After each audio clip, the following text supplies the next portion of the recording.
y la transcripción inmediatamente. Se inició la grabación y también la transcripción, por lo tanto debo detener la transcripción. Estamos listos. Ya. ¿Estamos grabando por si acaso? Vamos a retomar este documento que no es muy largo, que nos va a sentar las bases del trabajo colaborativo.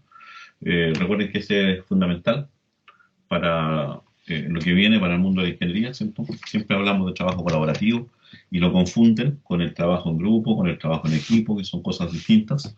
El trabajo colaborativo tiene otras ventajas, otras particularidades que hay que reconocerlas, porque a nosotros se nos exige a ustedes, como futuros ingenieros, trabajar siempre de manera colaborativa. No sé si han escuchado que las empresas ahora a los funcionarios no le dicen empleados ni trabajadores, le dicen colaboradores.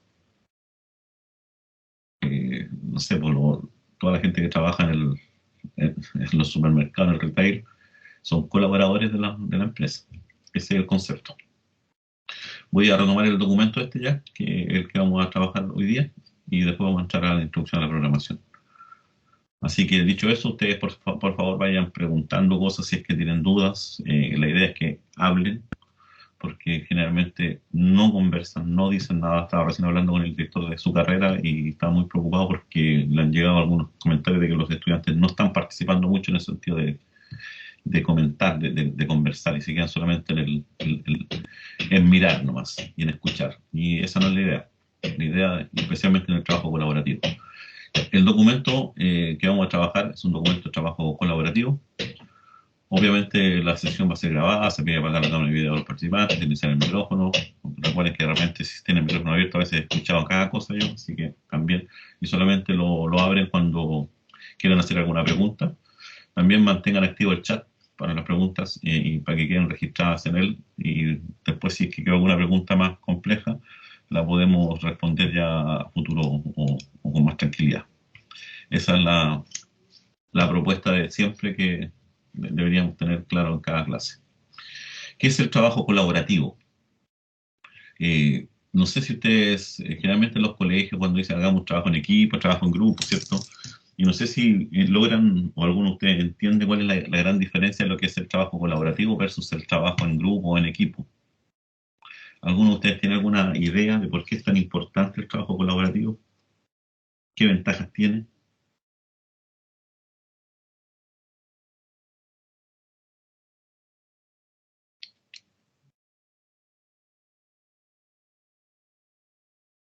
¿Nadie se pronuncia?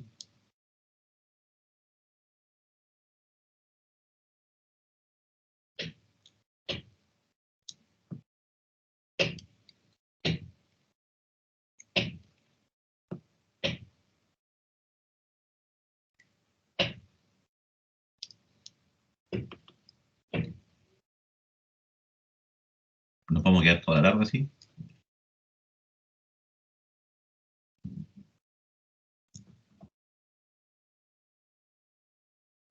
Daniel dijo intercambio de ideas.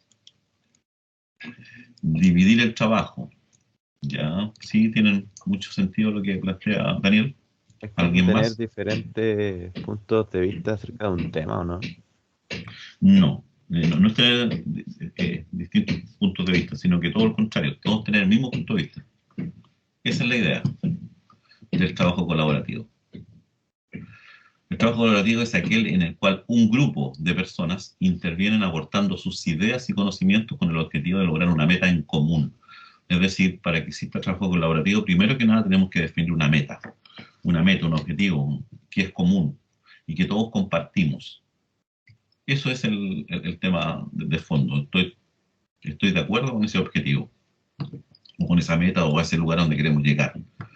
Y para lograr a él, entonces yo aporto con mis ideas, con mis conocimientos, con mis habilidades, con mis características, desde mi perspectiva.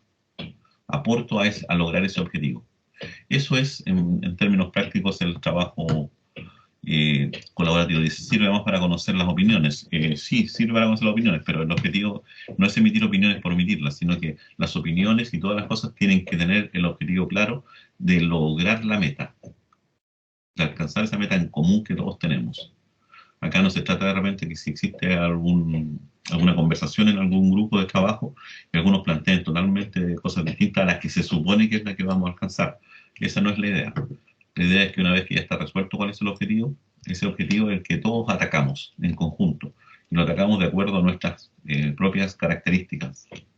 Esto imagínenselo a los que les gusta el fútbol. Un equipo de fútbol es es un trabajo colaborativo. Así es como deberían jugar los buenos equipos, ¿no? No todos. Porque todos tenemos el objetivo de ganar y hacer un gol. Pero cada uno pone lo mejor de sus características. El arquero atajando y no le hagan gol a ellos, los defensas también, los mediocampistas y los delanteros. Pero tenemos todos metidos ideas y todos trabajamos y apoyamos. ¿Y qué ocurre cuando se nos arranca un delantero y el lateral quedó botado porque estaba atacando? Entonces tiene que venir otro compañero que también tiene el mismo objetivo a tratar de aportar esa brecha, ese vacío que quedó. Esa es la idea, ese es el trabajo colaborativo. Se diferencia del trabajo en equipo, ojo con eso, en que lo que se persigue en el trabajo colaborativo es la producción del conocimiento y no tanto la optimización de los resultados, es decir, cómo todos aportamos a la solución, pero que esa solución genere conocimiento y se pueda utilizar siempre. Esa es la idea. Las dinámicas de trabajo se diferencian en la forma en cómo se trabajan internamente estos equipos colaborativos. Se diferencian fundamentalmente, primero que nada, en que en el trabajo colaborativo existe la figura o el concepto de líder o coordinador. Generalmente hablamos del líder, no del jefe. Esa es la idea. A veces estos líderes surgen espontáneamente en los equipos de trabajo. A veces no, o a veces es necesario propiciar que exista un líder o poner un líder que tenga las características. Es decir, una persona para que funcione en este mundo tiene que tener esas características. No cualquiera puede asumir el liderazgo. A veces la discusión está generalmente en que si los líderes nacen o se hacen. Es decir, una persona nace líder o se preparó para ser líder. Esa es una discusión eterna que tienen los filósofos. Nosotros en ingeniería creemos que es posible formar líderes. Para eso los tenemos que preparar. Cada ingeniero en teoría debe ser un líder, debe tener las características o debe entender cuáles son esas características para que él en su foro interno las vaya desarrollando y las vaya propiciando en todo lo que es su formación y después en su mundo de trabajo. Existe el concepto de líder. Aquí tenemos que hablar este concepto distinto. Una cosa es el líder y otra cosa es el jefe.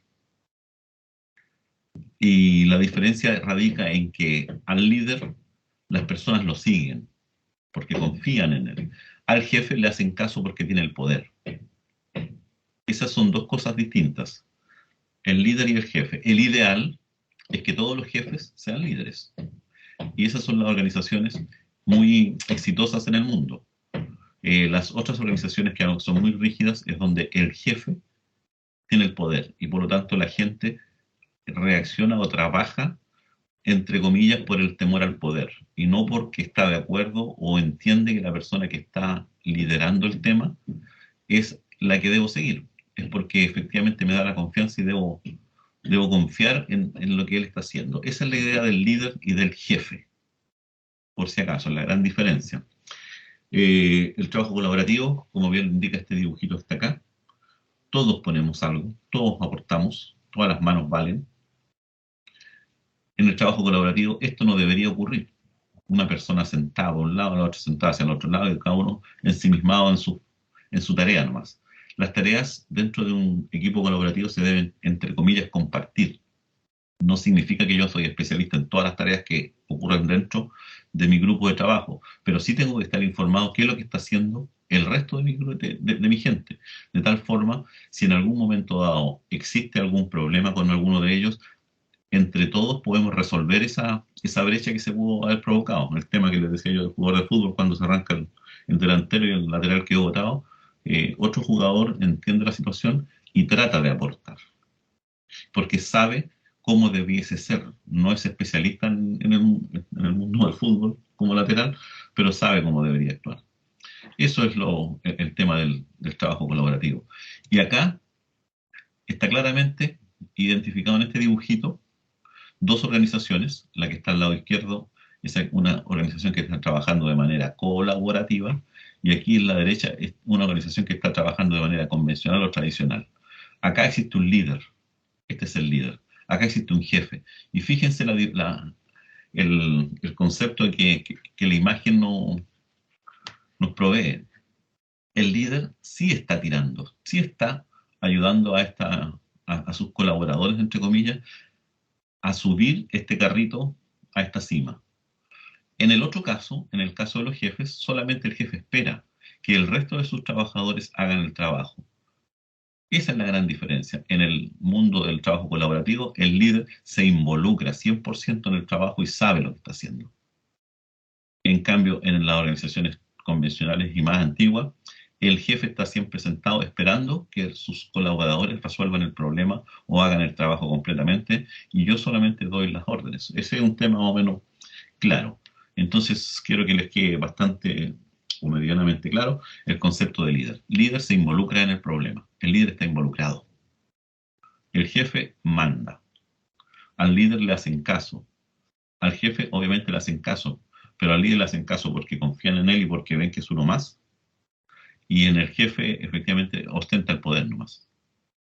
Esa es la gran diferencia. La idea fundamental es que ustedes se transformen en jefes, pero con características o desarrollando sus habilidades de líderes, para que obviamente aparte de estar en el poder, la gente también confía en sus decisiones, ciegamente.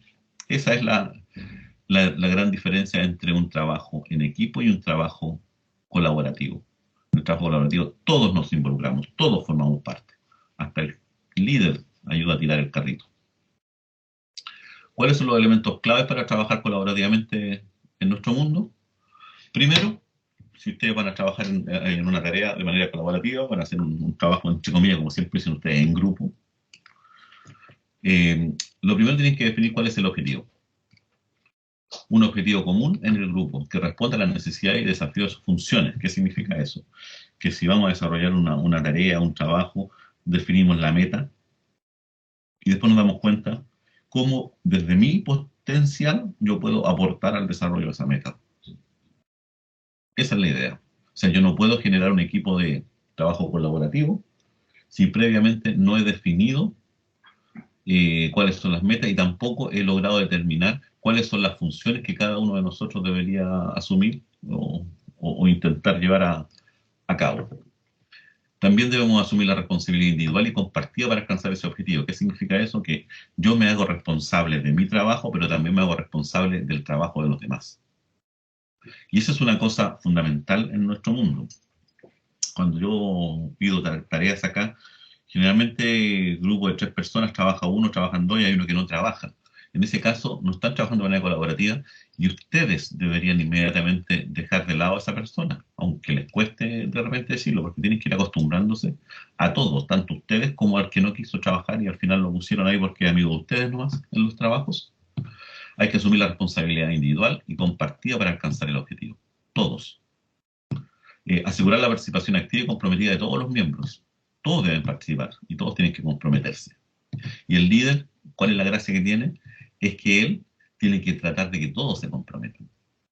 Conociendo las características de cada uno de los colaboradores que él tenga, va a poder definir y determinar cuáles son esas características y va a tratar de comprometer para que aporte con ese conocimiento. Promover relaciones simétricas y recíprocas en el mundo, en el grupo.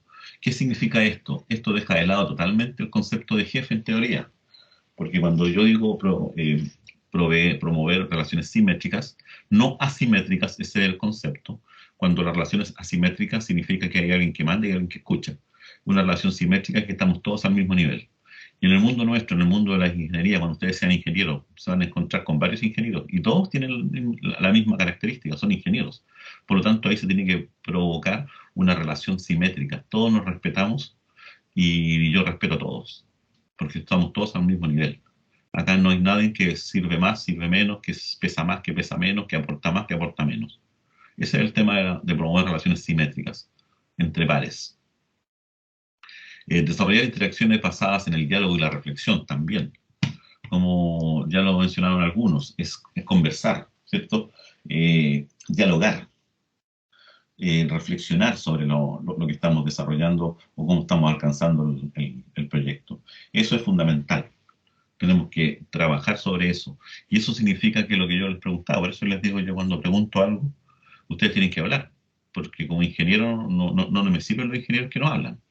En el mundo de hoy nos sirve el ingeniero que se queda callado, el ingeniero que no es capaz de dialogar, el ingeniero que no es capaz de exponer sus ideas, estén correctas o no estén correctas para el trabajo.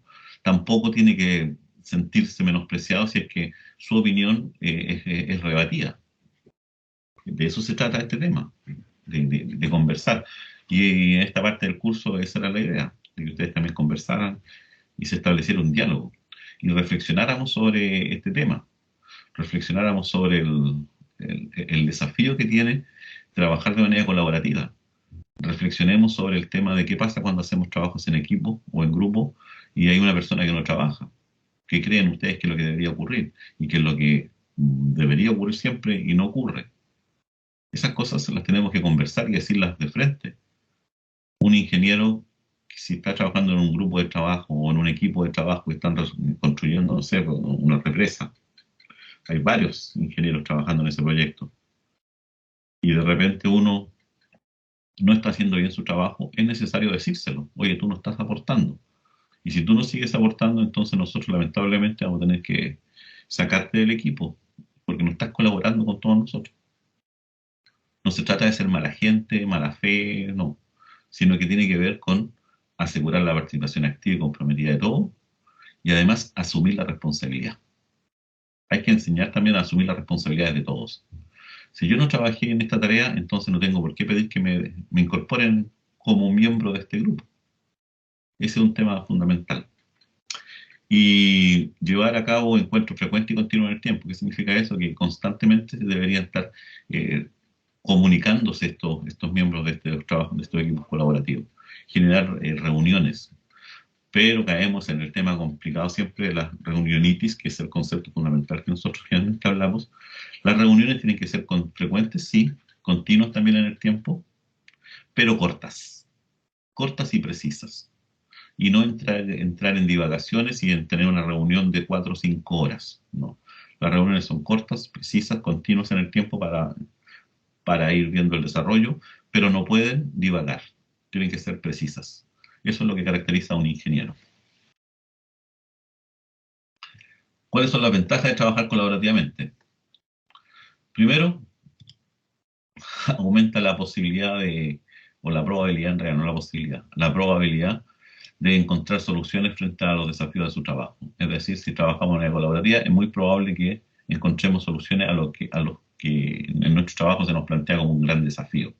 Eso es fundamental. Genera cohesión y sinergia en el grupo. ¿Qué significa eso? Que estamos todos trabajando para el mismo objetivo, hay un buen ambiente, hay un buen nivel, y como grupo cada vez que trabajamos colaborativamente aprendemos algo nuevo, y por lo tanto potenciamos más nuestro equipo y cada vez trabajamos de mejor manera, más alegre, más contento y con mayores objetivos y de una manera mucho más eficiente. Eso es el trabajo colaborativo si es que cumplimos las reglas que yo les mencioné anteriormente. Incrementa el capital social. El capital social es lo que ustedes tengan, es decir, aprendo a conversar, aprendo a desarrollarme, aprendo a expresar mis ideas, aprendo a criticar a otros sin herirlo, porque lo que uno critica es el trabajo de la persona, no a la persona. Y eso hace que generen también altas expectativas en la organización para ustedes. Es decir, que una persona que ya trabaja de esta forma, es muy probable que en la organización, para las personas que están más arriba en la planta directiva, sean bien vistos desde ese punto de vista y tengan más expectativas de poder seguir creciendo en la organización. Y además, eso tiene que ver con lo personal. Optimiza el uso del tiempo y de los recursos. Optimizar el uso del tiempo y de los recursos, nosotros dijimos que un ingeniero siempre optimiza recursos y generalmente hablamos de recursos plata, recursos humanos, recursos de infraestructura, optimizamos todo ese tipo de cosas. Aquí hay otro dibujito de lo mismo, una empresa y otra empresa, es la empresa que está acá, que está ganando esta carrera, el líder es el que va acá, que está apoyando a sus colaboradores para tirar la empresa, En cambio, esta otra empresa, hay un jefe que incluso tiene hasta una cara que está retando a los empleados para que avancen, pero él no apoya, él no aporta, él no está sentado, no está comprometido completamente con la tarea, ¿se dan cuenta? Tiene otro objetivo específico a lo mejor. Pero ese es el concepto de trabajo colaborativo. ¿Cómo podemos desarrollar trabajo colaborativo en la actualidad? En el fondo, la pandemia también ha hecho que estas cosas exploten, ¿ah? Y se maximicen, pero de una manera brutal. El trabajo colaborativo es una forma de organización de las tareas de un proyecto, obviamente. Cada vez que yo desarrollo un proyecto, si ustedes ven ahí esas tres personas trabajando y en la pantallita de atrás hay unos cuadritos de colores, en el fondo esos son esquemas de qué es lo que voy haciendo, qué es lo que está pendiente, de yo un control de todo lo que estoy haciendo. Por lo tanto, estas personas saben qué es lo que hay que hacer, que hay tareas por hacer, hay tareas que se están haciendo y hay tareas que ya se hicieron. Siempre divido yo esas cosas en el mundo de la ingeniería, eh, esos diagramas de trabajo. Y por lo tanto, todos tenemos clarito en qué estamos, qué es lo que nos vamos a hacer, en qué estamos y qué es lo que ya hicimos. Y vamos pasando las tareitas de uno a otro lado en estos dibujitos. Existen aplicaciones para llevar eso. De hecho, cuando ustedes lleguen al curso de módulo integrador, en el módulo integrador les van a exigir trabajar con uno de estos software en donde van a ir definiendo cuáles son las tareas que tienen que hacer y después que cuál estamos trabajando, vamos sacando de las que hay por hacer, las pasamos a la etapa de las que se están en desarrollo y una vez que terminen las etapas que están en desarrollo, nos pasamos al área en aquellas que ya fueron desarrolladas. Y así la idea es que al final de mi proyecto ya no existe ninguna tarea en el área de lo que hay que hacer ni en las que están en ejecución, sino que ya pasaron todas las tareas al punto de que ya fueron todas resueltas. Ahora, gracias a Internet y las herramientas de las tecnologías de la información y la comunicación nos han puesto a nuestra disposición, esto ha tomado una nueva dimensión. Tenemos dos grandes bloques, entre comillas, en realidad son tres, pero aquí mencionamos los dos más importantes, que nos permiten a nosotros y nos posibilitan hacer este trabajo colaborativo, pero de manera no presencial. Porque el trabajo colaborativo inicialmente había que hacerlo de manera presencial, todos estábamos trabajando en una oficina o en una sala de clases, pero dado la pandemia, aunque estas cosas han existido hace mucho tiempo atrás, pero dada la pandemia se han potenciado mucho más y tienen que ver con el desarrollo del uso, perdón, de aplicaciones que me posibilitan el trabajo colaborativo, me posibilitan compartir documentación, compartir informes, ponerme en contacto con uno, con otro, hablar todos juntos, no importa el lugar físico. Aquí ya la presencialidad perdió terreno. De esta forma vamos a tener que acostumbrarnos a trabajar de aquí a futuro. Esta cosa llegó, ya se venía hace mucho tiempo incorporando, implementando, de hecho, las carreras de informática, esto ya se venía trabajando hace mucho tiempo atrás, no es nuevo.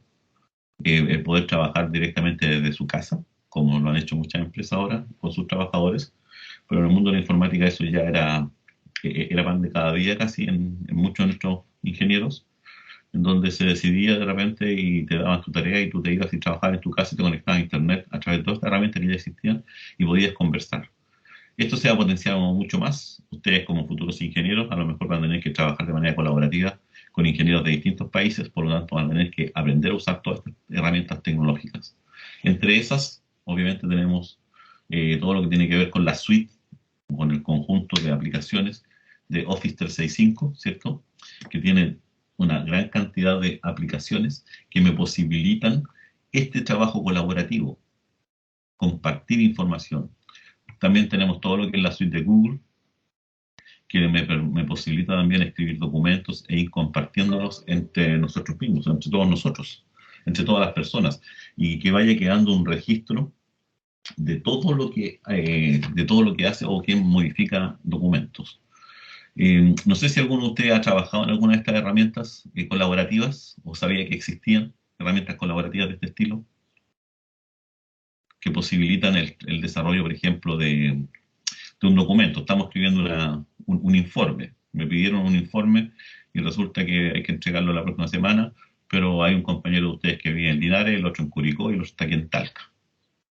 y no podemos movernos mucho por el tema de la pandemia o por último porque sale muy caro el pasaje o no tiene sentido que nos juntemos en un lugar físico porque quién se mueve y quién no se mueve es otra discusión. Entonces trabajemos todos de manera colaborativa, tal como lo estamos haciendo acá en la clase, que esto también ya es trabajo colaborativo. Recuerden que está la suite Office, el Teams pertenece a esta suite. También pueden hacerlo en Google, el Google Meet también lo permite comunicarnos, pero también podemos compartir documentos. Generalmente lo usamos nosotros y yo pido que ustedes empiecen a trabajar, a desarrollar colaborativamente estos proyectos. ¿Qué significa eso? Que si hay una tarea que desarrollar, ustedes la usen en alguna de estas herramientas, o ya sea en el Word colaborativo o en el Google Doc colaborativo, es decir, todos estamos trabajando y cuando alguien trabaja en esos documentos queda registrado los cambios. Por lo tanto, lo que yo estoy escribiendo no va a interferir con lo que está escribiendo el otro usuario. El software me permite llevar ese control. No sé si alguno de ustedes ha trabajado en estos software ya colaborativos.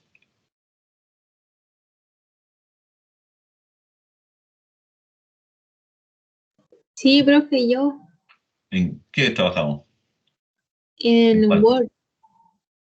¿En el Office o en el Google? Era por Google, sí. Sí, el Google les permite a ustedes generar un montón de aplicaciones.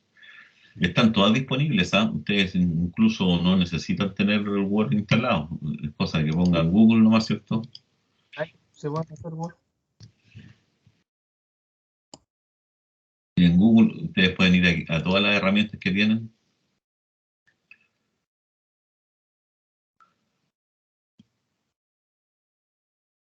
Tienen todas estas herramientas. Ahí está el Google, el documento de Google. Ahí ustedes pueden escribir un documento, pueden llevar un control, pueden ir compartiendo toda la información. Eso es interesante que lo vean. También funciona con las planillas de cálculo, unas planillas simples de cálculo, hoja de cálculo, presentaciones para hacer una especie de PowerPoint, ¿cierto? Que también se pueden hacer acá y estamos trabajando todo en el documento PowerPoint y no tengo que esperar yo a hacer una versión, mandarle por correo para que el otro la revise y me diga, no, cámbiate esa línea, no, vamos trabajando inmediatamente sobre sobre el mismo documento todos. Esa es la, la idea. Crear formularios para poder pedir algún tipo de información ustedes mismos. Todo eso está disponible ya teniendo una cuenta de Gmail, ustedes pueden acceder a todo eso. También se puede acceder todo a través del Office 365, que ahí van a tener la misma historia. Pero tienen que acostumbrarse, tienen que conocerlas, tienen que manejarse. Ahora los usuarios que trabajen en el mundo Apple, también está toda la suite de Apple que hace lo mismo, ¿eh? Hace la misma historia. Puedo trabajar yo en documentos de manera colaborativa, como quieran ustedes. Hablé de estas dos porque como están directamente relacionadas y no es necesario pagar por usarlas, pero también podrían usar todo lo que tiene que ver con el Apple. Además, hay varias cosas que es interesante a trabajar. No sé si ustedes, los que están en Google o los que han trabajado alguna vez con el Google, se me olvida, el Keeps, ¿lo conocen? Yo no, profe. El Google Keeps es una herramienta muy interesante que les permite llevar un control y ir recordando las cosas. Entonces, Keep de mantener datos, detalles, lo que ustedes quieran. Yo no lo uso mucho porque yo uso el de Mac. Pero aquí ustedes van dejando registro de todas las cosas que van haciendo y nunca más las van a perder. Es lo mismo que aquellos que usan Mac y que lo usamos pero constantemente, es el tema de notas. Todas las notas que aquí aparecen, yo las puedo ir mejorando, ir viéndolas, las puedo ver desde mi celular, cuando me mandan a comprar al supermercado, yo anoto todo ahí y listo nomás, porque después la puedo ver de cualquier dispositivo, del celular, del computador, no sé, del teléfono, del reloj. Todas esas herramientas son las que yo necesito que ustedes se acostumbren a conocerlas. Así que échenle una miradita a todas estas herramientas, todas. Supongo yo que la mayoría maneja el Drive, ¿no? Los que tienen Google.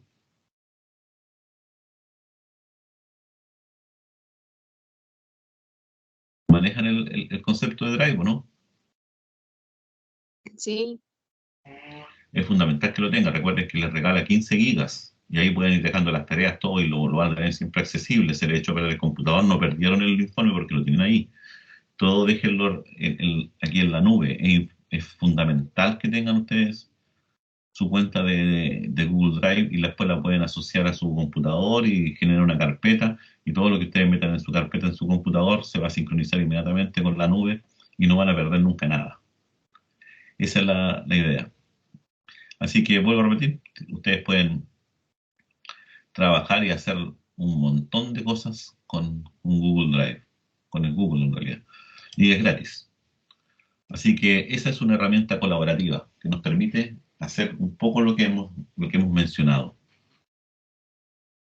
El trabajo colaborativo además se caracteriza porque en un grupo de individuos, en el grupo de individuos, especialistas, expertos o simples conocedores trabajan de manera conjunta, descentralizada y simultánea. Ojo con lo que dice esto. Por eso es fundamental tener herramientas que me posibiliten a mí la comunicación en estos equipos de trabajo, ¿eh?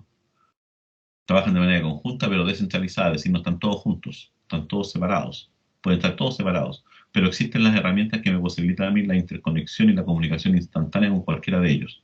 Esa es la idea, porque como vuelvo a repetir, el objetivo común, el objetivo final de un trabajo colaborativo parte por la definición de un objetivo común. Eso está claro.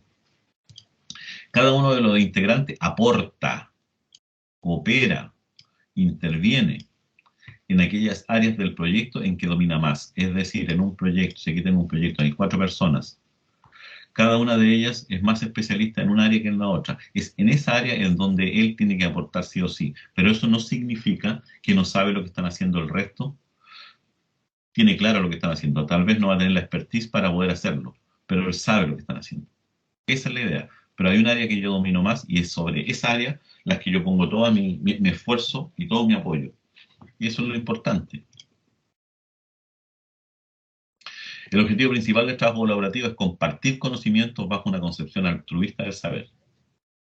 Esa es la idea final, ¿eh? Esto ya es más una discusión un poco más filosófica, más sociológica, más psicológica, que el trabajo colaborativo permite compartir conocimientos. Esa es la idea. Pero no siempre esto ocurre así, ¿eh?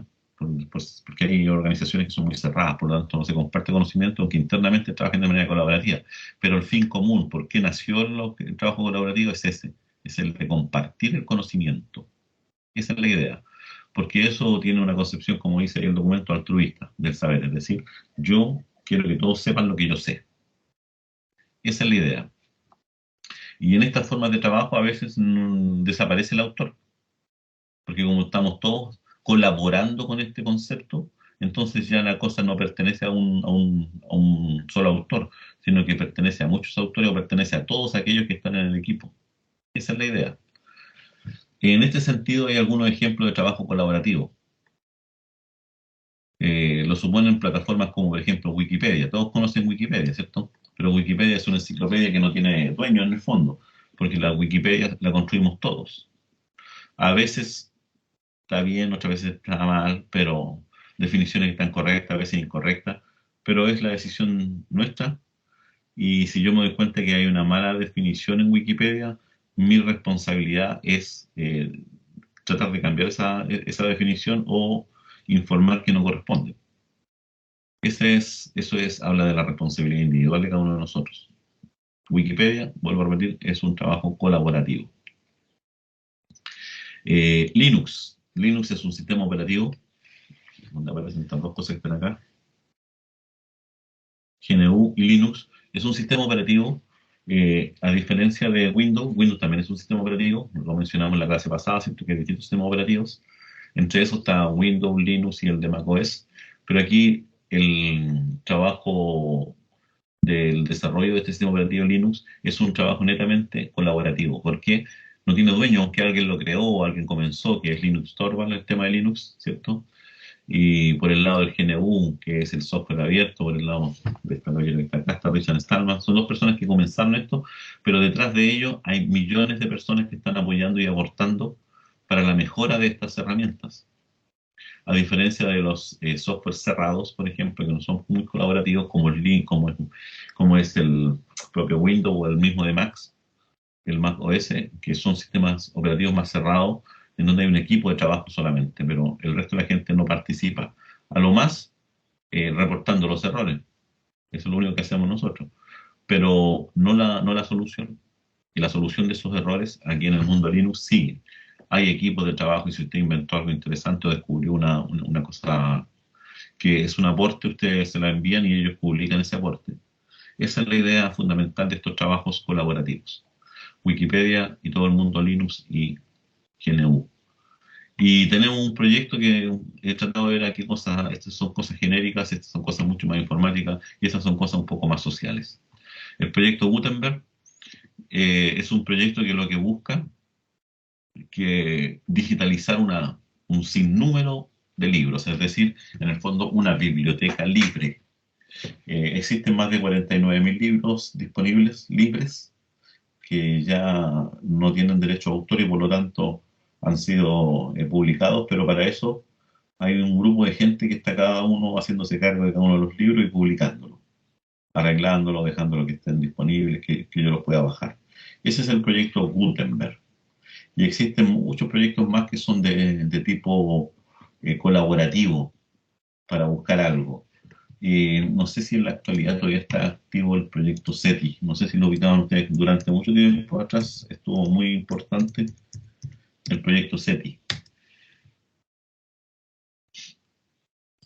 Y ese proyecto también era colaborativo. Era ese. El proyecto SETI. Era Search for Extraterrestrial Intelligence, o sea, una búsqueda de inteligencia extraterrestre. Eso es lo que, de eso se trataba, parece de ciencia ficción, pero en realidad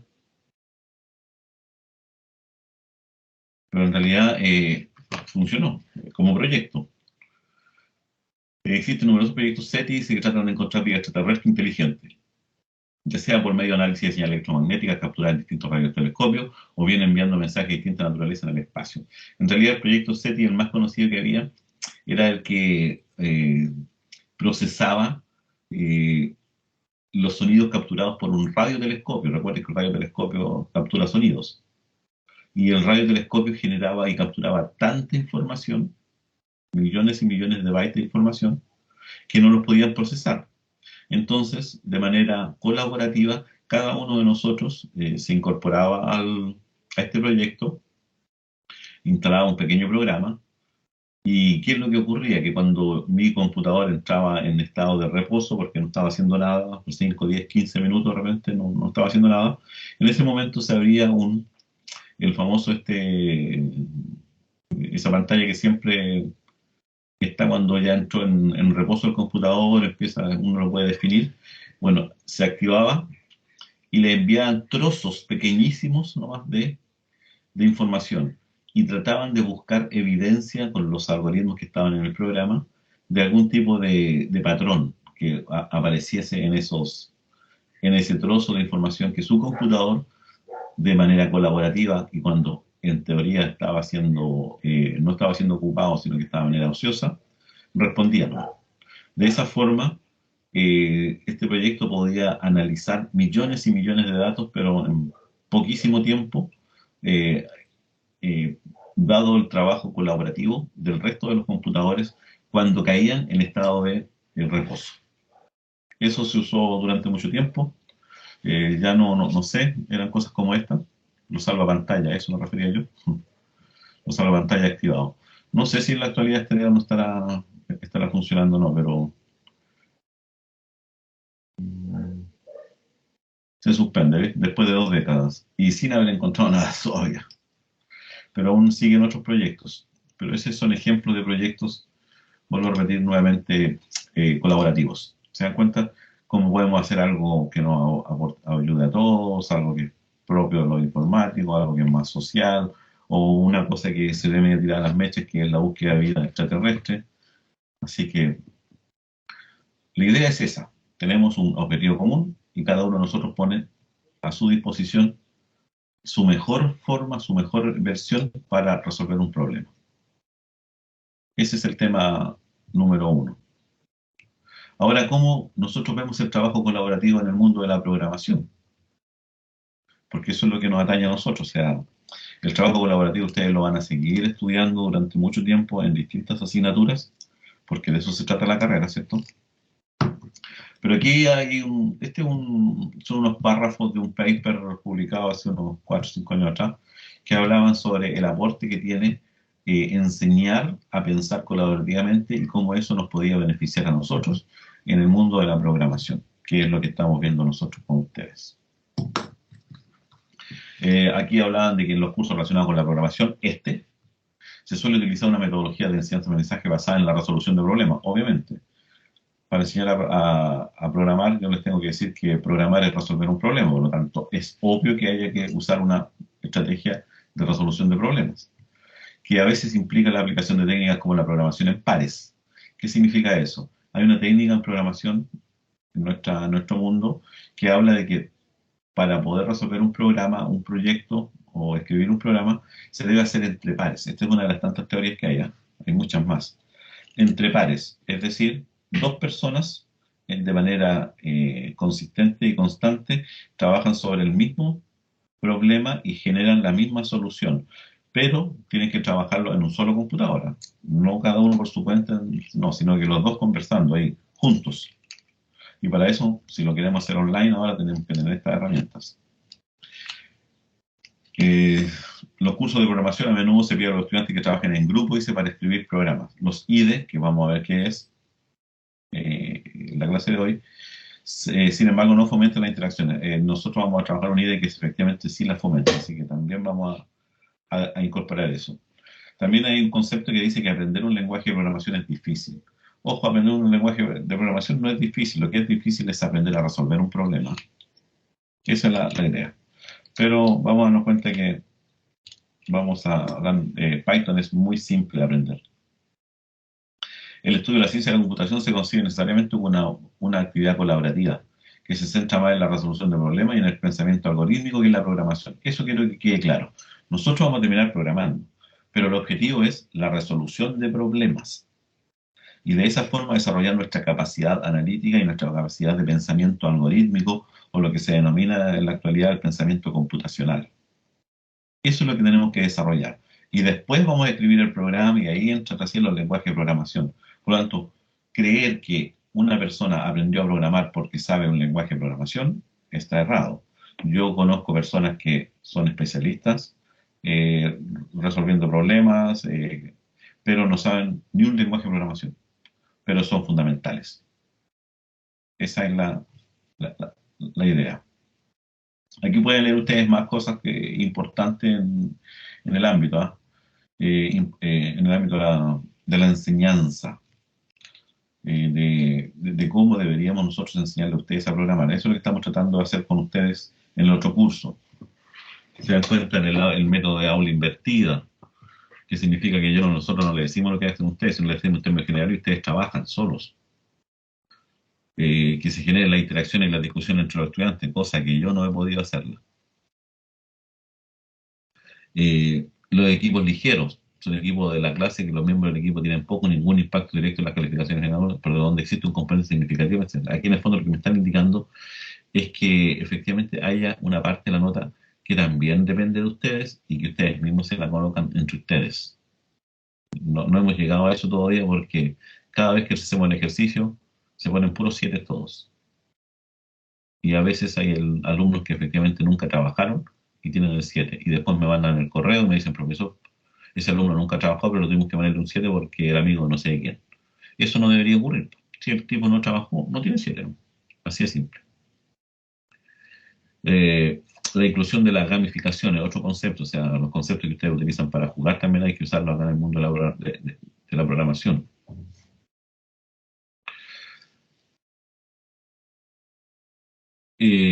Una forma eficaz de aprender programación de computadores es sentarse lado a lado frente al mismo computador con un tutor o compañero, es lo que le decía yo, y escribir juntos la solución. Esa es la idea. Eso es lo que ustedes van a tratar de trabajar. Traten de trabajar siempre en equipo, con otra persona. Es un tanto difícil para estudiantes de primeros años escribir un programa de computador debido a que en su gran mayoría no tienen buenas bases en ciencia y matemática. También es otra cosa importante. Si yo quiero aprender a programar bien es porque tengo que tener una buena base en ciencia y una buena base en matemática. ¿Por qué? Porque la programación o la informática o el desarrollo de la algoritmia proviene de ahí, proviene de la ciencia y la matemática. Eso es importante. Una persona que sea buen matemático inherentemente va a ser un buen informático, siempre. La programación en par ya hablamos, la tutoría de compañeros, todo lo que ustedes quieren ver. Aquí hay una serie de cosas que nos vamos a ir viendo más adelante también, pero quiero que quede acá para que la volvamos a repasar. En el mismo documento él hablaba sobre herramientas que me posibilitan a mí hacer algunas de estas cosas que están acá, que son del mundo del trabajo colaborativo, y acá está cómo yo podría usarlas o llegar a descubrir esas herramientas. Por ejemplo, escrituras colaborativas. En el mundo de la informática, por si acaso estamos hablando, ¿eh? Tenemos el concepto de lo que es GitHub, un IDE colaborativo, que es Visual Studio Code, la programación entre pares, las wiki. ¿Qué significa el GitHub? Es un lugar o es un espacio en que les permite a ustedes intercambiar programas, códigos. Nosotros hablamos códigos, pero en realidad intercambiar cualquier tipo de documento.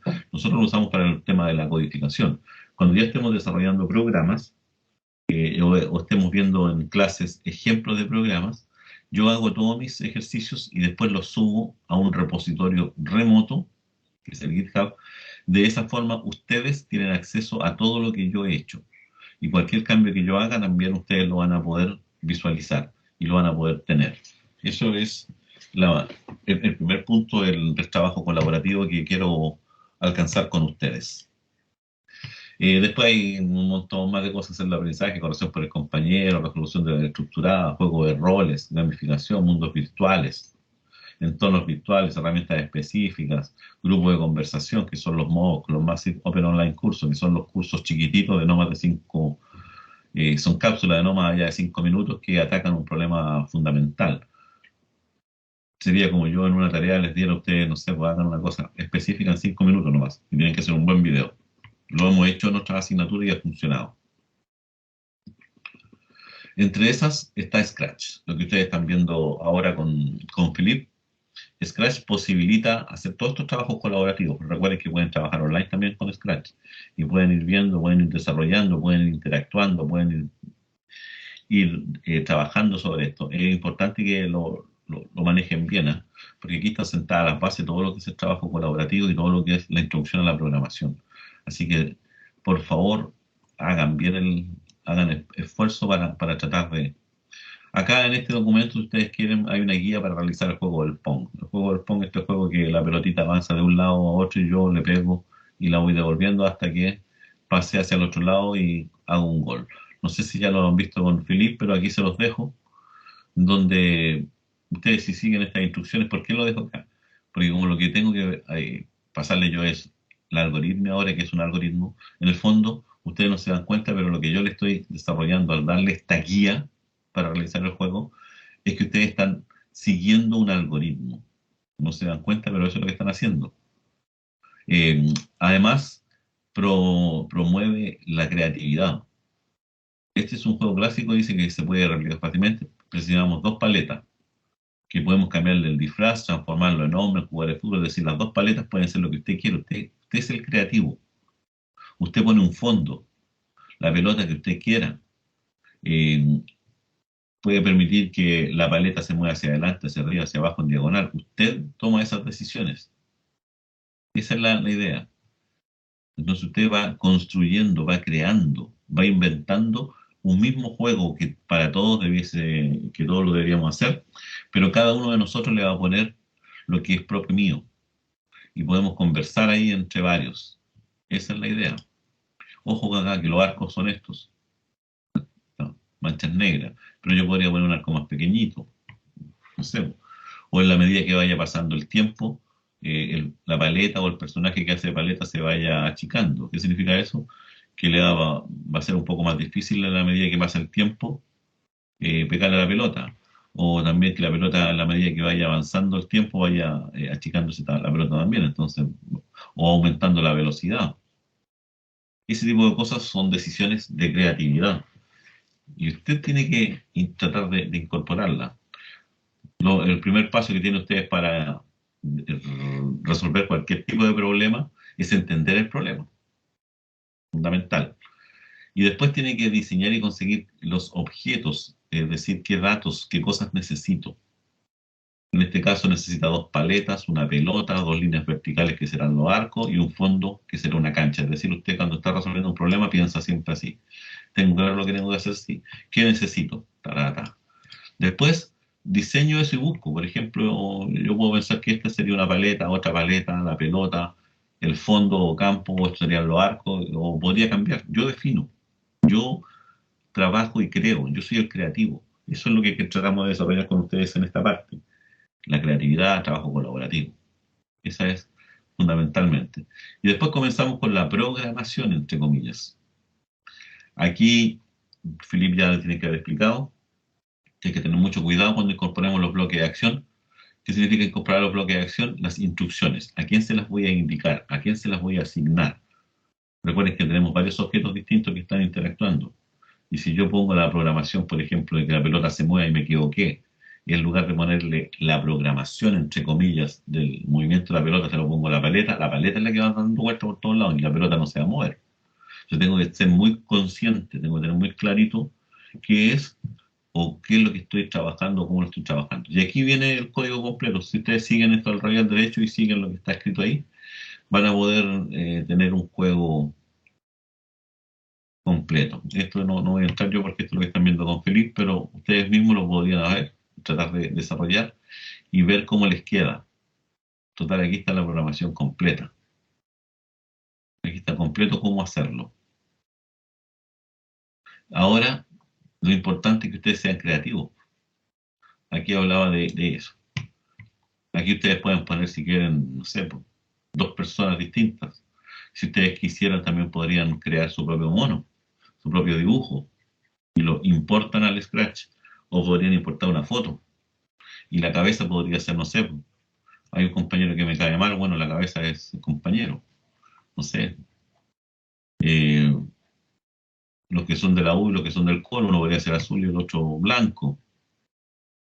Yo voy creando distintos mundos. Podría tener el mismo juego, pero con distintos elementos. Pero la programación va a ser la misma. La programación va a ser la misma. Lo que va a cambiar es el disfraz que yo le puse a cada uno de estos elementos. Y eso es lo que quiero que quede claro. Así que, dicho eso es el trabajo colaborativo. Se dan cuenta que es un trabajo, en el fondo, obviamente, esto es la introducción al trabajo colaborativo. Lo más probable es que durante un tiempo van a empezar a trabajar en asignaturas ya de la malla mucho más atrás, mucho más adelante o atrás en la malla, como quieran verlo. Tenemos todo este tiempo para ir trabajando en estas cosas. Fíjense que después viene planificación estratégica de negocio, gestión de proyectos, inteligencia computacional, marketing estratégico, creatividad, prototipaje de negocios, o sea, desarrollo personal y liderazgo, o sea, emprendimiento y creación. Es decir, en esta etapa es porque ya yo entendí en todas estas otras lo que es el trabajo colaborativo, ya he trabajado un poco el tema de la creatividad y estoy tratando de llegar siempre a eso. Eso es lo que yo quiero que ustedes entiendan de esta asignatura. Así que, dicho eso, ahí les presento a mi amigo Robocop, y a su auto, que está acá. Estos son robots reales, robots que yo programo generalmente para trabajar con ustedes. Este programa es de una manera bastante similar a cómo programan ustedes el movimiento en Scratch, y este se programa de una manera distinta, pero hacen los movimientos que tienen que hacer, y eso es programación. ¿Y ustedes lo pueden hacer? Sí. ¿Se pueden programar estas cosas? Sí, se pueden programar por ustedes que están comenzando, sí, porque programar, vuelvo a repetir, es resolver un problema. ¿Cómo hago que el robot, el auto, por ejemplo, siga siempre una línea negra? Eso está en todas partes. Es muy simple. ¿Por qué? Porque tengo que entender qué elementos tiene este robot. Si el problema es ese, tengo que saber, oiga, tengo los elementos que me posibilitan resolver ese problema. Si no lo tengo, entonces no puedo resolverlo. Si el móvil, en este caso, este robot, no es capaz de detectar cuando está por sobre una línea negra, entonces no voy a poder nunca resolver el problema de que un móvil siga una línea, siga siempre un camino. Tengo que tener distintos. Esas cosas en el mundo de la programación nuestro, en el mundo de la electrónica, se llaman sensores. ¿Qué tipo de sensores tienen ese vehículo, ese robot? ¿Alguno de ustedes ha trabajado alguna vez con robótica en sus colegios? Yo sí, profe. ¿Qué programaste o qué vieron? Eran robots de Lego, los Lego Mindstorm. ¿Y cómo se programaban? Era parecido al Scratch. Era como que el programa de Lego nos decía como mover tanto grado, avanzar tantos metros o avanzar por tal cantidad de segundos. Y allí tenía que ir uno calculando cuánto iba y para ver cómo lo quería.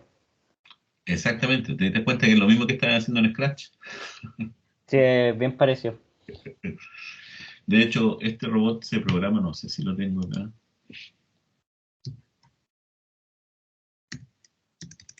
No, lo eliminé. No, porque tengo Arduino, no tengo el Scratch. No, no lo tengo. HP, sonidos, core, látex, fotografías, remoto, herramientas, pencil. No, no lo veo. Pero esta cosa se programa con un software que se llama Mbot, creo que es. Eso los robots. Ese es el robot. No, están locos. Si esta cuestión no vale más de 50 lucas. Están los precios, pero escapados. Compra internacional más encima. Chau. Ya, esos son robots. ¿Y en qué se programan estos? Ya no me acuerdo cómo se llamaba la herramienta que me posibilitaba la programación. Ahí ustedes lo pueden armar y cambiar ciertas cosas, las piezas que ustedes quieran. Eso es lo que decía yo, seguir la línea. Y viene todo desarmado y ustedes lo tienen que armar. Y se programa en MakeBlock, si mal no recuerdo.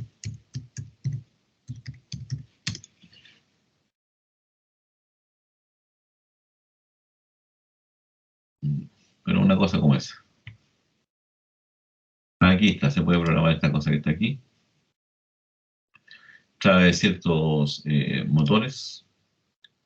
Ustedes pueden comprar, en el fondo trae motores como estos. Y el software.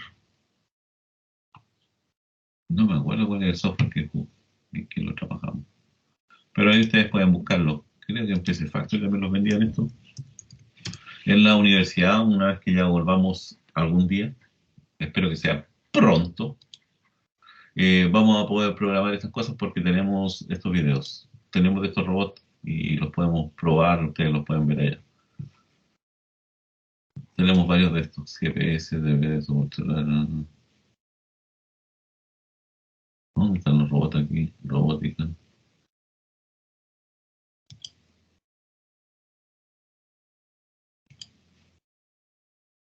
Robótica. Y en robótica. Aquí ustedes pueden comprar un montón de sensores que los pueden programar, ¿ah? Y pueden jugar. Ahí hay un robot barato, ese es más barato, me parece. Aquí está ¿ves que le dije yo que estaba como 50 lucas nomás? Ya no quedan en Talca, para variar. Y estoy viendo cómo se llama la programación, no, porque la pueden bajar ustedes. Ahí está la programación gráfica.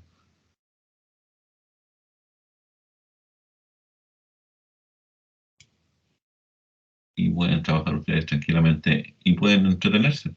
Cuando están aburridos y ahí aprenden a programar en el fondo.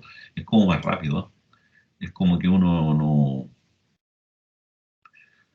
es como que uno no siente mucho más interesante el aprender a programar. ¿Por qué? Porque está viendo que lo que hago yo lo puedo percibir, ¿se dan cuenta? Y ese es un tema fundamental en Block, sí, en Block se llama. En Block. Igual que Scratch, ese que está ahí, ¿ves? Que en lugar de un gato es un panda. Y se programa tal cual. Ahí ustedes programan, hacen todo lo que quieran. Y además, después, si quieren, lo pueden transformar a Python, que es el lenguaje de programación que vamos a ver nosotros ahora. Ahí está en chino, sí, no tengo idea. Chino, así que no. Pero ahí están las instrucciones, ¿se dan cuenta? Ya, eso es lo que les posibilita el trabajar de estas cosas. Así que, y eso les da las bases a ustedes a la industria 4.0, que va a ser toda automatización y robótica, por si acaso. Así que eso tenganlo más que claro. Ya, ¿duda de aquí hasta ahora? ¿Para dónde vamos? ¿Y qué significa que tengamos que trabajar de manera colaborativa? ¿Y cómo vamos a trabajar de manera colaborativa? ¿Están todos de acuerdo, no? ¿Cuánto hay acá? 31. La próxima semana hay que empezar a pasar lista, me dijeron. Así que, ojo. Ya, como nadie más dice nada, sigo hablando. Ya, ese es el tema de todo lo que tiene que ver con lo colaborativo, con esta primera parte. Ah.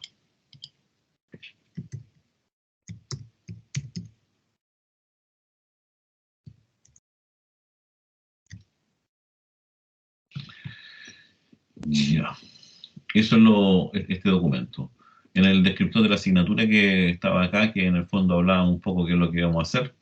Ahí están las 3 temáticas. Recuerden, la primera temática tiene que ver con el planteamiento del problema, diseño y Profe, construcción de algoritmos.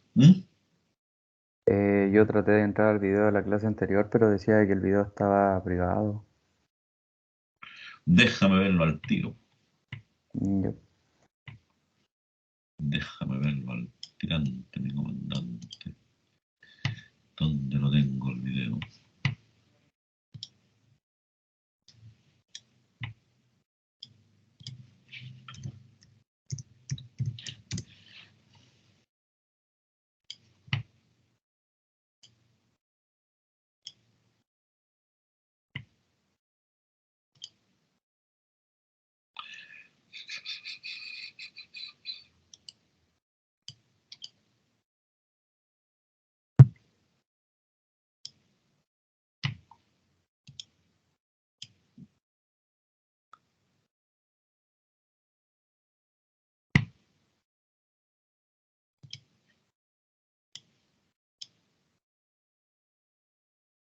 Estoy tratando de ver por qué me dice que... ¿Por qué dice eso si yo nunca los dejo privados? Si yo nunca los dejo privados.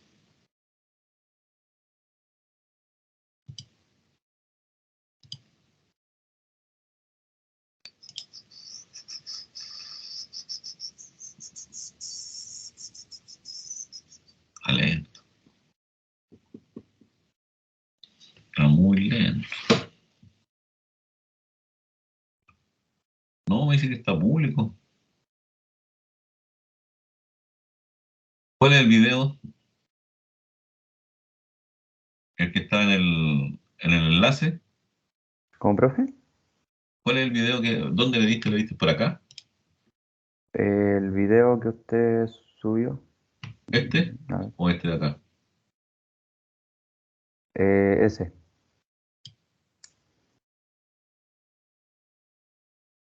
Se supone que está público. Ahora me deja verlo. Sí. Sí, estaba público. Yo tengo aquí todos, siempre los dejo todos públicos, Ah, ¿ves? ya, profe. Sí, es que a mí no me dejó precio. Ya, pero gracias. Sí, y de repente se chispotea. Ese es Mm, YouTube. Es tu YouTube. Ya. Continuemos entonces. Ya, el descriptor de la asignatura, teníamos claro.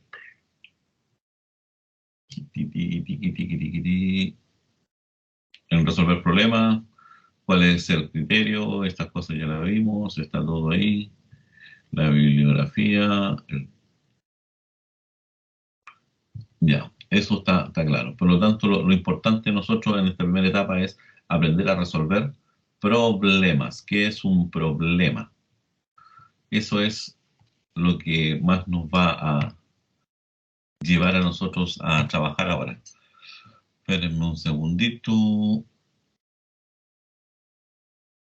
Que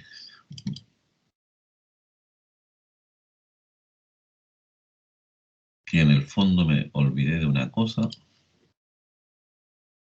y se las voy a dejar al tiro acá porque recién me recordé que no era el de este, sino que venía otro previo que tenía que mandar hacia arriba.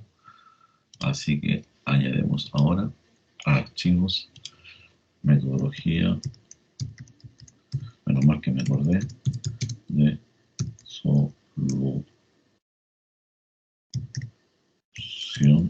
de problemas, punto. Y ese documento es ese que está acá, que es un documento bastante chico nomás. Y este lo dejamos más acá arriba, ahí. Mover a la derecha, estamos. Ya, tienen ese documento. Entonces entramos de lleno a eso. Ya vimos el trabajo colaborativo. Vamos a hablar un poco sobre la metodología para la solución de problemas para poder entrar a la programación. Ese era el tema que me faltaba. Por favor, se conteste esta pregunta. ¿Qué entienden ustedes por método? ¿Qué paso sigue para solucionar usted un problema? ¿Quién o de dónde aprendió? Aprendió. Ay, me equivoqué en la tilde. Los pasos para solucionar un problema. Primero, ¿qué creen ustedes que es un método?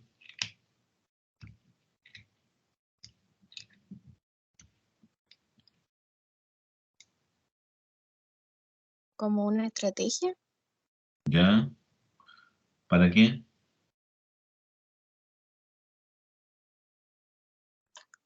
Para resolver algo. O para hacer algo, ¿cierto? En términos más generales. ¿Qué pasos siguen ustedes cuando solucionan un problema? ¿Se han puesto a pensar en eso? De cualquier tipo, no solamente de programación. ¿Han pensado eso? ¿Cómo lo hacen? ¿Qué hacen ustedes para resolver un problema? Porque yo sé que muchos de ustedes resuelven los problemas no ni se dan ni cuenta, ¿cierto? Lo resuelven, no es porque les nace.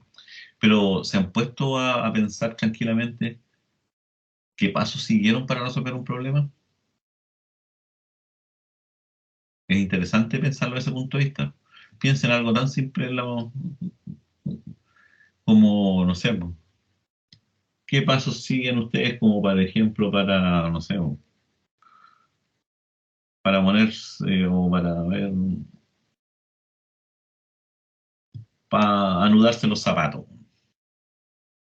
Si es que tuviéramos zapatos con cordones, zapatillas. Si ustedes se suben, se ponen los zapatos, ¿cierto? Se aprietan los cordones y están listos. Pero alguna vez se han puesto a pensar lo que están haciendo, han analizado paso a paso todo lo que hacen, lo han visualizado de esa forma, que es raro. O sea, yo sé que todo el mundo ya sabe abrocharse los zapatos, pero algunos de ustedes ahora empiecen a pensar, a ver, ¿qué cosa hago cuando abrocho los zapatos? ¿Soy capaz de escribir o decir qué es lo que hice? ¿Soy capaz de describir yo en palabras lo que hice para poder anudarme los zapatos? Y se dan cuenta que no es una tarea simple, ¿no? Hay muchas tareas que nosotros repetimos de manera totalmente así, porque se me ocurrió, ¿no? Ustedes dicen, porque se me ocurrió, no, porque me la enseñaron de chiquitito. Estamos de acuerdo, se la enseñaron de chiquitito. Pero yo voy más allá, o sea, voy a la metacognición. ¿Cómo yo me anudo los zapatos y sigo de manera consciente los pasos que estoy haciendo. ¿No están intentando pensar en su cabecita todo lo que hicieron, todo lo que hacen para amarrarse las zapatillas, por ejemplo?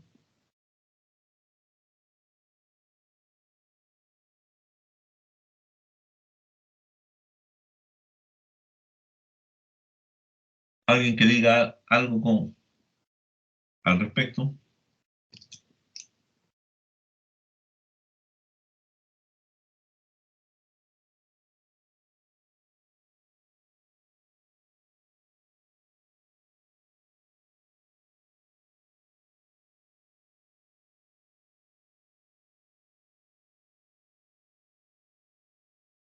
¿Nadie?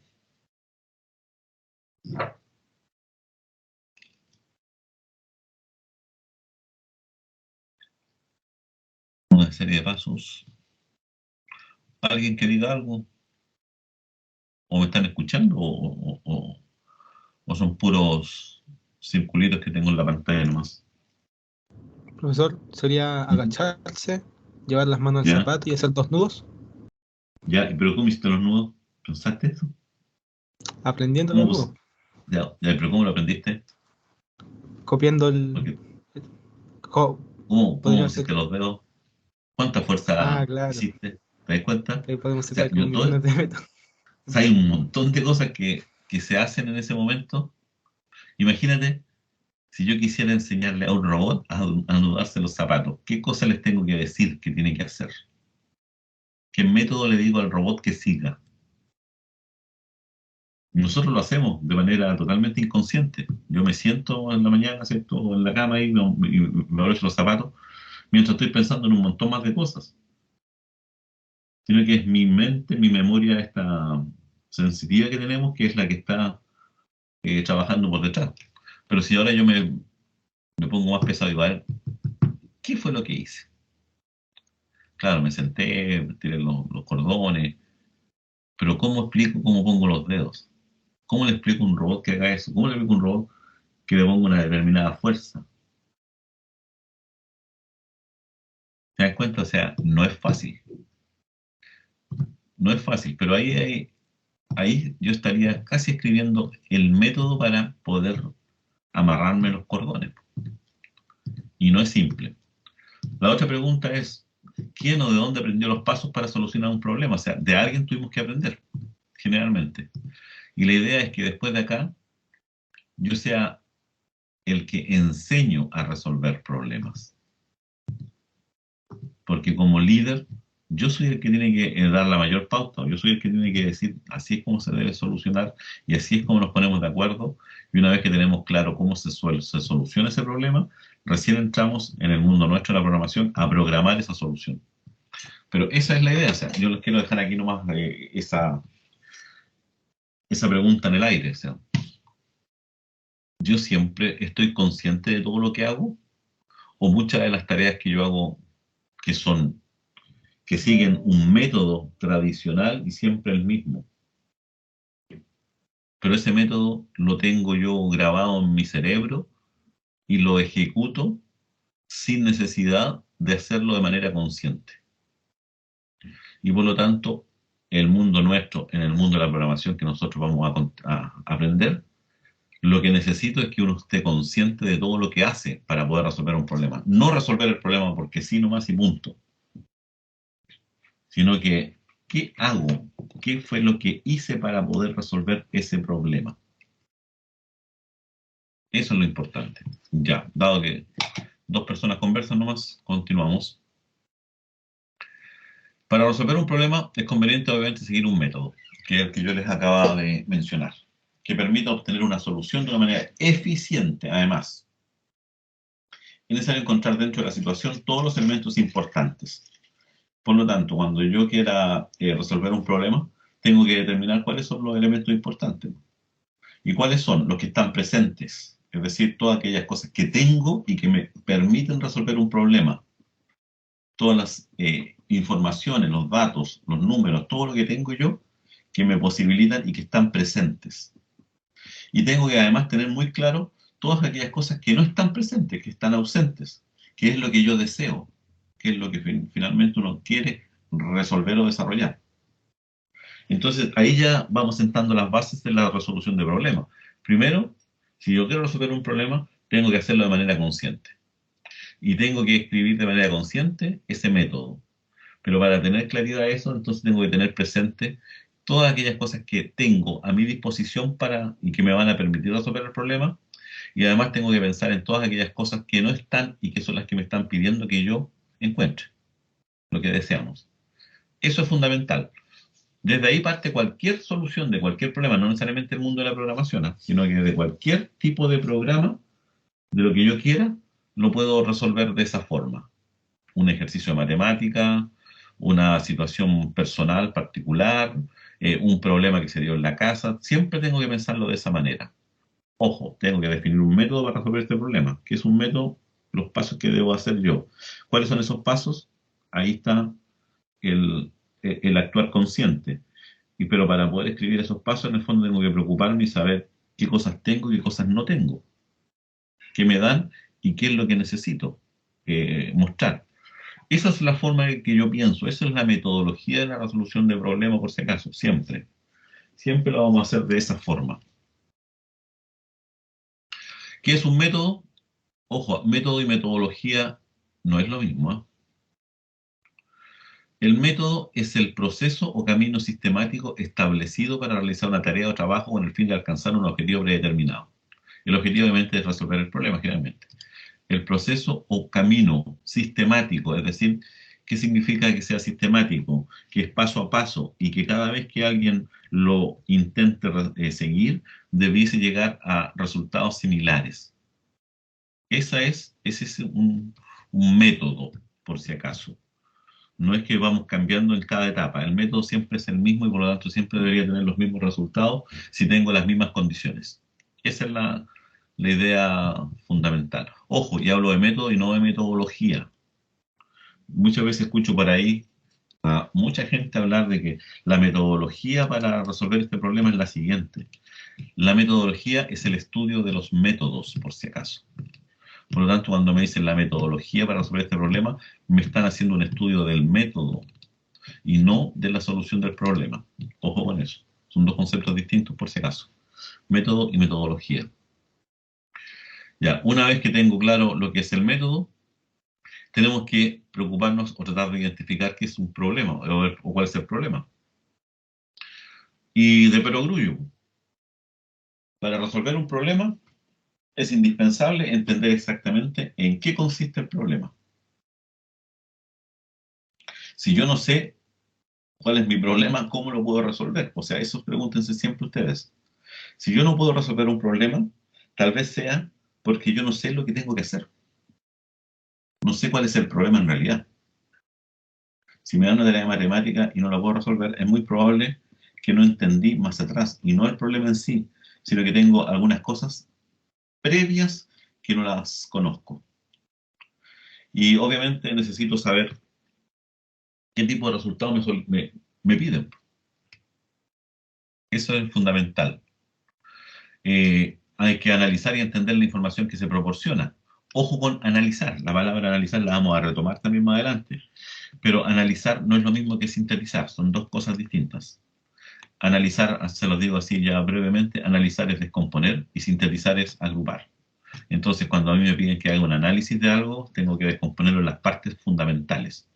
Y si me dicen, oye, ¿sabes qué? Hacen una síntesis de esto, en el fondo tengo todas las partes separadas y yo tengo que volver a formar el cuerpo. Por lo tanto, cuando me dicen analizar, tengo que desmenuzar mi problema. Eso es lo que debo hacer. Y además tengo que identificar cuáles son mis datos de entrada, generalmente, mis números, y verificar si con esos datos de entrada es posible resolver el problema, porque a veces caemos o quedamos entrampados en problemas que no tienen solución. ¿Por qué? Porque los datos de entrada o la información que me entregaron a mí no es la adecuada o falta información. No es posible con la información entregada llegar a la solución de un problema. Esas son cosas también complicadas, complejas. A veces yo de puro gusto pongo ejercicios en que es imposible resolverlo, porque faltan datos. Pero esa es una buena práctica también, porque no solamente el profesor debe dar ejercicios en que siempre existe una solución, porque también tengo que prepararlos para que ustedes se den cuenta cuando no hay solución.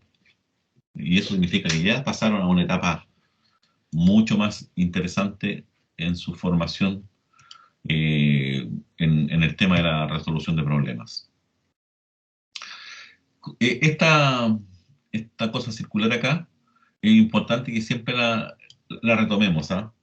Esta es la forma en que siempre nosotros vamos a resolver un problema y vamos a atacar un problema. Este es el dibujito clave. Primero tenemos que identificar y comprender el problema. Analizarlo, entenderlo, saber,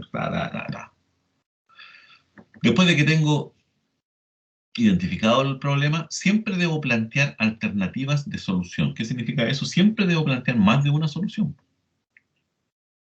Recuerden que una solución no hace nada, pero es una solución. Pero debo plantear distintas alternativas de solución. A veces es muy fácil encontrar distintas versiones o distintas formas de resolver el problema. A veces me queda una sola, pero no importa, ya planteo alternativas de solución. Después de plantearle todas las alternativas, ojo, alternativas, no es que ya hice las soluciones, o sea, no es que tengo un problema, resuelvo 4 o 5 veces distintas, las 5 soluciones distintas las resuelvo todas, no. Primero, el método me dice lo que debería ser, Y ahí yo tengo todas mis alternativas, en el debería, no es que en el que ya se hicieron. Después de esto, yo analizo de todos esos métodos que yo describí para poder resolver el problema, debo elegir uno. Obviamente va a elegir uno, todo ingeniero no elige al azar porque tiene un dado, no elige por cachatía, ni por tuntún, ni al cachipún, ni al cargar la mata, a ninguna de esas cosas. Un ingeniero elige una alternativa porque previamente, adicional a todo esto, definió ciertos criterios que le van a permitir seleccionar algo. Recuerden que un ingeniero cada vez que quiere elegir algo es porque definió criterios previos. Bajo estos criterios encuentro yo que esta es la solución que deberíamos usar. Eso es importante.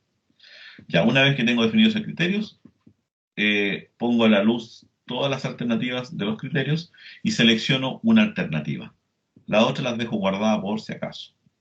Y una vez que elijo una alternativa, entonces recién desarrollo esa solución. Recién desarrollo la solución. Después de escribir esa solución o desarrollarla, usarla, seguir ese método, como quieran, evalúo cuál es la solución. Evaluar no significa decir que llegué al resultado, sino que debo llegar y decir efectivamente, ¿se cumple con todo lo que a mí me están solicitando esta solución? Si es así, entonces finalizamos. Si no, volvemos nuevamente a tratar de entender el problema, volvemos a plantear soluciones, volvemos a elegir alternativas, volvemos a desarrollar una de las alternativas y volvemos a evaluar. Siempre estoy en esa línea.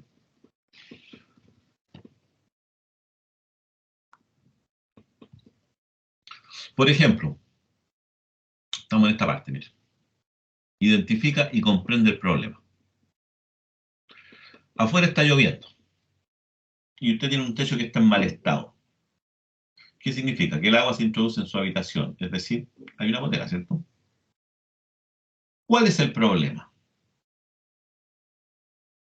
Tengo que identificarlo. Uno, el problema es que la televisión no se ve bien. Claro, cuando llueve generalmente las antenas no andan bien. Aquí podríamos puesto la red, se falla. Dos, el problema es que el sillón no es cómodo. Tres, el problema es que las gotas hacen ruido. Cuatro, el problema es que se está metiendo agua en su casa. O sea, un ejercicio tan simple como este en todo caso. Pero ¿cuál es el problema ahí? De las 4 alternativas. El agua penetra, dice Daniel. Los demás parecen que están todos durmiendo, ¿cierto? Me da la impresión de que a veces nadie ni siquiera me está escuchando. Deben estar viendo la teleserie algunos.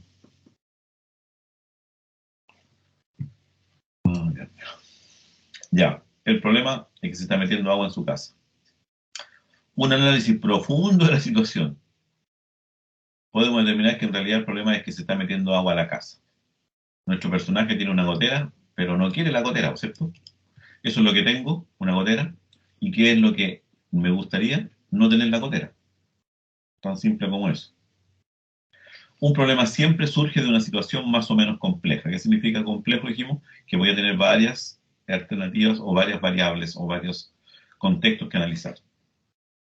Muchas veces eso provoca, como son tantas las relaciones que hay en el problema, que a veces yo no logro visualizar entre tanta variable a veces cuál es el verdadero problema. Y eso lo da la experiencia.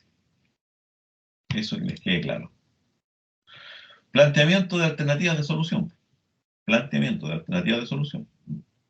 La mayoría de los problemas se pueden resolver de más de una forma, por lo que es necesario pensar y plantear diferentes alternativas que permitan resolver el problema. Analizar el problema o la situación de forma global, identificar cada uno de los elementos, todo lo que mismo que ya dijimos. En caso de que requieras ayuda para establecer la alternativa de solución, pueden consultar a personas con más experiencia o realizar una investigación documental en libros, revistas. O sea, debo investigar. La solución no me va a aparecer así, si es que no la puedo resolver rápidamente, no va a aparecer de la noche a la mañana porque me vino no sé, la brillantez, la idea genial, se me prendió la ampolleta y tengo la solución. No, muchas veces necesito o preguntar ciertas cosas a alguien o revisar libros, documentación, videos, tutoriales, no sé, lo que ustedes tengan a mano. Por ejemplo, para el caso de la gotera, tenemos 4. En el ejemplo de la gotera tenemos 4 posibilidades de solución que se plantearon aquí como ejemplo, ¿no? Esperar con resignación a que acabe la lluvia, es una alternativa, es decir, no hacer nada mientras se moja el piso. Colocar un paraguas en el techo, a alguien se le puede ocurrir. Colocar un balde bajo la gotera y reparar el techo. Tenemos esas 4 alternativas de solución, posibilidades de solución. Y yo dije que la solución a un problema es la acción que permite eliminar la diferencia entre lo que tenemos y lo que queremos. ¿Qué tenemos? Una gotera. ¿Qué no queremos? Tener la gotera. ¿Cuál sería la solución ahí que ustedes elegirían? Reparar el techo. Reparar el techo, la 4, ¿cierto? Pero cualquiera de estas soluciones es posible llevarla a la práctica. Sin embargo, resulta casi obvio que las 2 primeras en realidad no ayudan mucho. Está claro que esta de acá no ayuda. Colocar un paraguas en el techo tampoco ayuda. La 4ª solución es la mejor, la que ustedes me dijeron. Pero, considerando que está lloviendo, la otra variable que ustedes dejaron fuera, que aún está lloviendo, la solución inmediata es colocar un balde. Y cuando no llueva debemos reparar el techo. ¿Se dan cuenta? Que a veces las soluciones que se ven más obvias no son las que podemos hacer de inmediato. La solución a un problema es la acción que permite eliminar la diferencia entre lo que tenemos y lo que queremos. ¿Se dan cuenta? ¿Les queda claro más o menos que efectivamente el reparar el techo es la mejor solución? Pero si está lloviendo, ¿lo podemos hacer? No. En ese caso, buscamos una solución alternativa. Y la solución alternativa ahí, obviamente, lo que hacemos todas las familias. Pues si aquí el sentido común, cuando ustedes tienen una gotera, ¿qué es lo que hacen sus papás, sus mamás, sus tíos, sus hermanos? Ponen un balde, una olla, lo que sea, ¿cierto? Para que la gotera no estropee el piso. Y después, cuando efectivamente dejó de llover, es cuando se puede subir uno al techo a reparar el techo. Entonces, las soluciones apuntan a eso, a entender todo lo que nosotros necesitamos. ¿Les queda claro o no? ¿Comparten la idea o no? ¿O aún se quieren subir al techo lloviendo? Recuerden que No, el techo profe. lloviendo es peligroso, ¿cierto? Se puede resfriar. Se pueden resfriar. Primero que nada, que es lo menos peor que les puede pasar. Segundo, si tienen un zinc de metal, es terriblemente resbaloso. Se pueden caer del techo. Si no tienen zinc y tienen solamente pizarreño, el pizarreño con el agua se pone súper frágil, se quiebra y capaz que queden sentados ustedes en el living. Mucho peligro. Y si viven en una zona donde hay rayos, tormentas, truenos, es muy probable que les caiga hasta un rayo en la cabeza. Entonces tenemos que evaluar todas esas cosas, todas esas alternativas, esas situaciones, ¿se dan cuenta? Y después de eso, tomamos la decisión. Y obviamente la decisión aquí en este caso era poner la gotera, nomás poner el balde y después de que esta cosa finalice, arreglamos. Entonces, resolver el problema tiene que ver con conocer el tema, ¿se dan cuenta? no es llegar y tirarse nomás y decir, sí, esta es mi solución. Para elegir una alternativa de solución óptima necesitas valorar las ventajas y desventajas de cada una de ellas, teniendo en cuenta las características que desea resolver. Eso es la solución óptima, cuando evaluamos y elegimos la alternativa. Eso es lo que pensamos en cada una de ellas. Estas son las preguntas que ustedes deberían hacerse casi siempre. ¿Cuál es la alternativa más viable? ¿Cuál es la alternativa más creativa e innovadora? ¿Cuál es la alternativa más directa? Es decir, que te permite llegar a la solución por el camino más corto. ¿Se dispone de los recursos que se requieren para desarrollar la alternativa? ¿Se dan cuenta? Esa es la idea. De hecho, ahora supongamos que ya salió el sol. Tenemos otra situación. Ya no está lloviendo. Y quiero reparar el techo. En ese caso, obviamente, la solución mejor es reparar el techo, pero tenemos que volver a preguntar. ¿Es la alternativa más viable? Sí. ¿Es la más creativa? Sí. ¿Cuál es la alternativa más directa? Sí. Pero disponemos de los recursos, a lo mejor no hay plata. Porque a lo mejor significa cambiar todo el techo. Millones de pesos. Entonces hay que buscar otra alternativa. ¿Se dan cuenta? Siempre para cada problema tenemos que evaluar. Evaluar, pensar, analizar. Eso es lo que necesitamos. Ahora, ¿cómo desarrollamos la solución?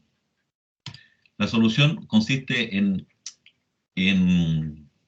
que cuando el problema sea muy complejo, recuerden, cuando muy complejo significa que hay muchas relaciones hay entre los datos, entre las situaciones, es conveniente dividirlo en módulos para realizar un paso a la vez. Dividir los módulos es en subproblemas. Ahí se pueden emplear diagramas de bloque o diagramas de flujo como para estructurar mi idea. Eso lo vamos a ver cuando ya estemos viendo la programación. Esa es la idea. Ahora, desarrollar el método de la solución consiste en definir cada uno de los pasos que nos llevarán a obtener la solución. Es lo que acabamos de decir. La serie de pasos que permiten resolver un problema, nosotros la llamamos algoritmo. La última parte, la ejecución del método, ya no es un trabajo intelectual de análisis, sino poner manos a la obra. Y puede efectuarse por nosotros mismos o por otra persona que siga cuidadosamente las instrucciones que hemos diseñado. Ojo, esto tiene que ver con el tema de la programación, este último párrafo. Porque yo ya revisé, analicé, dije cuál era el método, hice el algoritmo, cuáles son los pasos a seguir. Ahora puedo contratar a alguien para que haga esa pega. Porque yo puedo diseñar ahí cómo arreglar el techo, lo que quiera, pero no me quiero subir arriba y contrato a un maestro y le digo que haga esto para poder reparar el techo. Pero yo ya resolví el problema, ¿se dan cuenta? El maestro no resolvió el problema. El que se subió al techo no resolvió el problema. El que se subió al techo fue a implementar la solución que ya se había desarrollado. Entonces, debemos siempre hacer esa diferencia entre el diseño y la implementación. Entre el que pensó la solución y cómo había que hacerlo y dijo los pasos que hay que hacerlo, y por otro lado tenemos a la persona que va a seguir estos pasos y va a lograr obtener ese resultado. A veces es la misma persona, pero a veces también puede ocurrir que sean personas distintas o equipos distintos. Son dos cosas distintas, ¿se dan cuenta? Pero van tomadas de la mano, porque el problema en sí, la solución, es la suma de los dos, la suma del diseño y de la implementación. Eso es lo que necesitamos nosotros trabajar.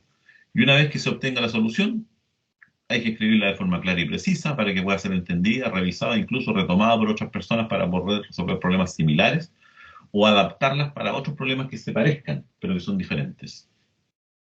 Esa es la idea. Y siempre que sea posible, evalúa la solución. Después de esto, comprueba que el resultado para garantizar que se satisface todas las condiciones iniciales del problema. Aprovecha este paso, dice, para verificar que la alternativa que empleaste es la óptima, porque a lo mejor no era la mejor. Y puede suceder, ojo, puede suceder que al final te des cuenta que realizaste pasos innecesarios. O bien puedes tener una nueva idea para resolver el problema de forma más sencilla, eficiente o creativa. En este caso, lo que nosotros vamos a llamar estos refinamientos sucesivos de la solución. Es decir, planteo una solución inicial y después me doy cuenta que puedo hacer algunos cambios, la voy mejorando, hasta llegar a una solución totalmente optimizada. Pero parto de una solución, ¿se dan cuenta? No es que parta inmediatamente de la solución optimizada al tiro, parto de una solución. Después de tanto estudiar y analizar esa solución, me voy dando cuenta que puedo ir mejorándola, la puedo ir optimizando en el tiempo. Esa es la idea. ¿Alguna pregunta al respecto?